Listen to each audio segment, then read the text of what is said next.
Welcome to Zoom In, Zoom Out, your global look at news from Taiwan. I'm Reece Ayers. Exactly 400 years ago, in the year 1624, Taiwan made contact with the Western world through the Dutch East India Company. These merchants from the Netherlands established a port city that would become present-day Tainan. At their peak, they occupied nearly half of Taiwan Island for almost 50 years. But fast forward to today, few people in the Netherlands remember this colonial history. To bring this story to a wider audience, a dramatized account of the Dutch occupation and their expulsion was published under the title Lord of Formosa.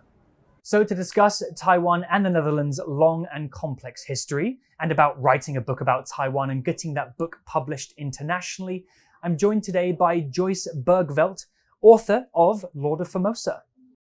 Hello Joyce, thanks for joining us. Thank you. So we'll start by zooming in on your book, Lord of Formosa. So first, what's your book about? Lord of Formosa is a historical novel, and it tells the story of the time that the Dutch occupied Taiwan in the 17th century and how they got kicked out again after 38 years. That's basically it. To spoil the end of the book, how were the Dutch eventually expelled from Taiwan? They were driven out by what the Dutch called a son of a pirate, and he was a Jeng, or otherwise known as Koshinga. And he crossed over from the Taiwan Strait from China, where he was actually fleeing from the Qing army. And he came to Formosa, which was his retreat, the only place he could go to. But the Dutch were there. And so he had to confront them. And they besieged the place for like 9 months, the Fortress Zeelandia. And then they drove out the Dutch. The Dutch eventually had to surrender after 9 months. And they drove them out. That's pretty much a summary of it. And where did you first come across this story, and what inspired you to tell this story again? I lived here when I was a teenager in the 80s, and I was studying at the Shurda University, and a student asked me where I was coming from. And I said, Anwen. And she said, you're Dutch, your people colonized us back in the 17th century, and we kicked you out again, ha ha. So I thought, what? I couldn't believe that. I was really surprised, I didn't know.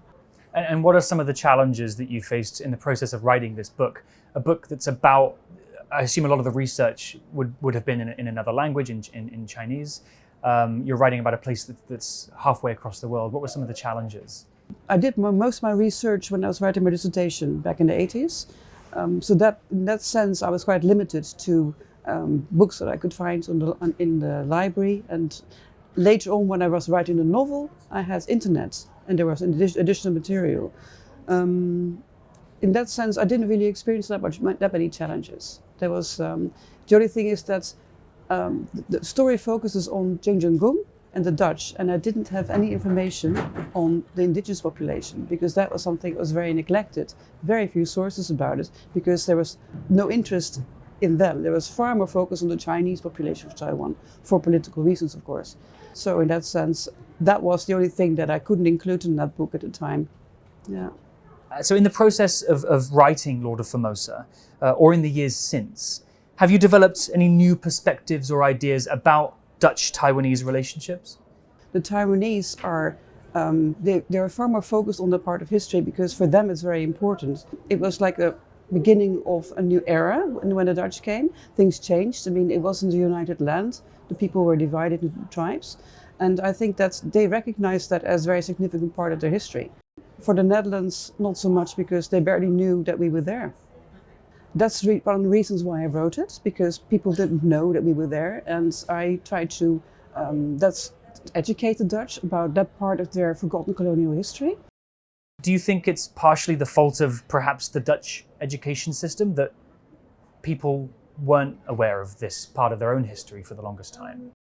I don't think that's really a factor. I think what's more a factor is the fact that they lost Formosa in a very embarrassing way. Because the last governor of Formosa, Frederick Coyet, he did warn the board of directors in the Netherlands and his superiors in what is now Jakarta, where the headquarters was of the Dutch East India Company. So they knew what was happening, but they weren't listening to him. They thought he was a coward, that he was just an idiot, and all they were interested in was money and trade, and they didn't understand what Governor Coyet was trying to tell them about. And so they missed the warning signs, and Coyet was left by himself to defend the islands, and that wasn't enough. So, and at the time, the Dutch East India Company was one of the most powerful naval forces in the world at that time. And they were actually kicked out by what they called the son of a Chinese pirate. So the whole thing was very embarrassing for them. And Formosa was a very lucrative colony, so it cost them a fortune, the loss of the colony. So in that sense, it was a huge failure. And they wanted to forget about it as soon as possible. They focused more on the Dutch glory period, about the wars that they did won. But it was just something embarrassing they wanted to forget about. And how would you say, what's the state of Dutch-Taiwan relations today? Are there more people that are aware of this history now? Yes, absolutely. I think that's probably because Taiwan's become much more of a major player in the world with the semiconductor industry. So the focus is far more on Taiwan now than it was, say, like even 5 or 10 years ago. Especially with the geopolitical situation that's going on, the focus is more in Taiwan, interest is more in Taiwan, and people are now becoming more aware of where it is, what it stands for, that it's a democracy. And I think that awareness is something that's only become a part like over the past few years. So tackling a complex historical drama like the Dutch occupation of Taiwan is no easy task at any time. But you wrote this book back in 2010, at a time when Taiwan was much less featured in the international conversation and international media. So we'd like to zoom in now and look at the publishing industry more generally and discover if there's now maybe more of an appetite for Taiwanese stories. So back when you finished your manuscript around 2010, what was the pitching process for your book? Did you already have a publisher in mind when you were writing the story? What was the process? Well, the thing is that I wrote in English initially. The reason for that was that I was educated in the UK, and I'd been educated in English-speaking schools since I was like 10 years old. That's why I wrote in English. But I was living in the Netherlands, so that was tricky. And I approached a literary agent who did work with publishers abroad, and they were quite interested. They were asking me like, what's it about? I sent us the first 50 pages, and they read it, the first 50 pages, and they were very impressed. They liked it, and they offered me a contract on the spot. But things changed then, because what they did is they took my unpublished manuscript, took it to the States to try and pitch it to publishers. But that was in the period when the whole publishing industry was dropping because of the financial crisis, so that wasn't working out.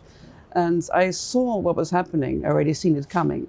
And when they told me like, sorry, after we've tried for 1.5 years, we're going to stop looking now, I'd already made like a shortlist for myself of publishers that I could approach myself. And I found a publisher in the Netherlands who was specialized in colonial history and historical novels. And that was a perfect match, in a sense. It was pretty mutual, and it was quite quick. The deal was made, so they took me on. And I did have to translate the Dutch first.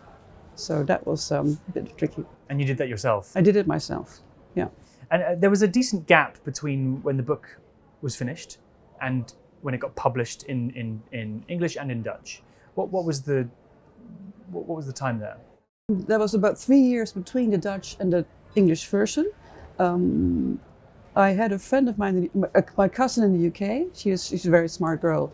And I asked her to proofread the English version for me because I really wanted to do something with it. My Dutch publisher wasn't doing anything with it. And when she proofread it, I asked her, would you mind putting something on Goodreads about unpublished manuscripts? Yeah, sure, she did. And I used that, and I found a site on Facebook I think it was called We All Love Books About Taiwan. And and I shared it there. And 5 minutes later, I got a message from Michael Kennings from Camphor Press. And he asked me, do you have a publisher yet? I said, no. Can we see it? Yes. And so I sent it to them, and the rest is history. So that was how the English version came about.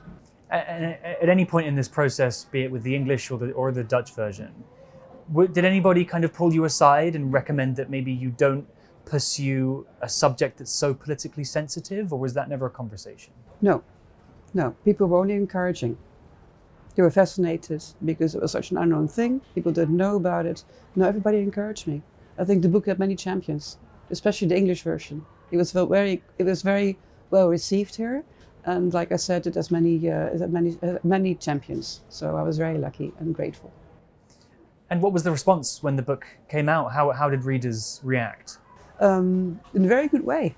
I was runner-up for the Asian Book of the Year award in 2019, and press gave it very good reviews. I was very lucky, and the public, I got really also sometimes emotional reviews from people from Taiwan, that they were emotional to see that one lady wrote to me on Facebook to say that her son was reading this book in English, and she was amazed that it actually took a foreign person like me to teach her son about the real history, and she was very grateful for me. And the book has now been translated also into Chinese. What was the process there, and what was the motivation behind getting it into Chinese language? It was quite difficult to find a publisher at first, because when the Dutch version came out, I had contacts of mine who were connected with Taiwan, and they suggested you should try and get a publisher. And we tried, but I think it was too early then, because we talked to a number of publishers who we, in hindsight, we know had ties with Chinese publishers, and they were careful. And I think the time wasn't right for it yet. So that sort of like fizzled out. But after the English version came out, a Taiwanese friend of mine, she said, like, let me try. I have contacts. And she contacted Chanwei Press. She knows somebody there. And she had to deal within 2 weeks. So that went really quick. So, yeah. Do you think that there's more demand for Taiwanese stories because of an increase in interest, or is it because that there are more writers choosing to write about Taiwan these days? I think initially I would say that there's probably more of a focus on Taiwan, and therefore more interest in the other aspects of Taiwan as well, culture aspect, literature aspects, and Taiwan has a great deal of talent in that field. There's some very good Chinese writers about, and they're being given a chance to have their work translated into English. So I think that all has to do with each other. Yes, it's all connected. And right now we're at the Taipei International Book Exhibition. You've been invited as part of the guests of honors, the Netherlands. What does this event mean for you, and what are you kind of hoping to get out of it?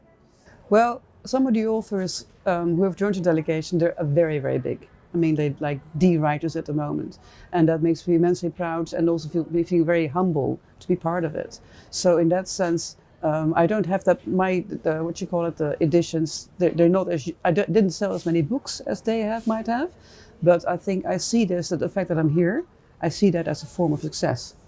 I think it's amazing. And I guess finally, what's next for Lord of Formosa or any other future projects that you've got?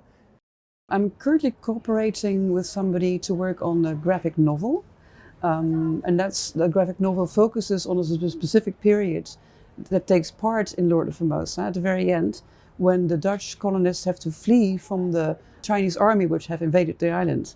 And this man wrote, in the 17th century, he wrote a diary, and we're trying to bring that diary to life in the form of a graphic novel. So it's very exciting, yeah. Do you think that there's potential for this to become a video medium, your stories? We're talking about it, so it's possible. I hope so. We'll keep our eyes peeled for a Netflix deal. Okay. Well, thanks so much for joining us today, Joyce. Thank you. Thank you. This has been Zoom In, Zoom Out. I've been Reece Ayers. For more stories from Taiwan and around the world, you can follow TaiwanPlus on social media. Thanks, and we'll see you next time.